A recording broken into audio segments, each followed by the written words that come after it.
बाप बयसर बुढ़ा को विवाह करी हटहटा हेले ओडिया सीरियल अभिनेत्री स्मरणिका प्रियदर्शिनी। तेज दर्शक बंधु बर्तमान विवाह बंधन बांधि हो सारी स्मरणिका।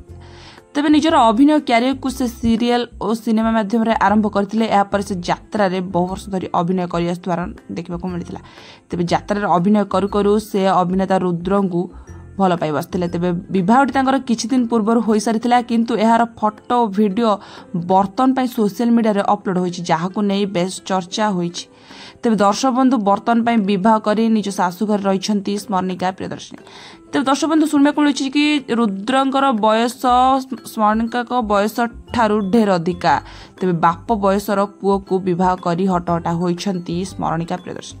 तेज दर्शक बंधु गणमाध्यम देखा मिली कि स्मरणिका बापा जे रही से कहते जे मो झीर बयस मात्र 26 वर्ष आउ से जहाँ को विवाह करिछि ता बयस होउछि 52 वर्ष। एक कथा शुणा मिलता कि जे तांको बापा कहते कि मो झील को गुणी गारेडी करी विवाह करिछि रुद्र से ताकू कौन मंत्र करिछि जो कारण पाई मो झील मते न कही लुचि लुचि विवाह करिछि। तेबे लुचि लुचि विवाह करी बर्तन पाई सासु घरे रहिछंती स्मरणिका प्रियदर्शिनी। तेबे विवाह पर स्मरणिका को बहुत ट्रोल होबा को पड़ी सोशल मीडिया रे जे तांको कह जायछि कि जे आउ को पुओ मिलनी जो कारण पाई से बाप बयसर पुओ को विवाह करछंती। तेबे केउ कारण पाई से बाप बयसर पुओ को विवाह करछंती एहा पर्यंत मध्य प्रश्न करिनाहांती कि मुह खोली नाहांती अभिनेत्री स्मरणिका प्रियदर्शिनी।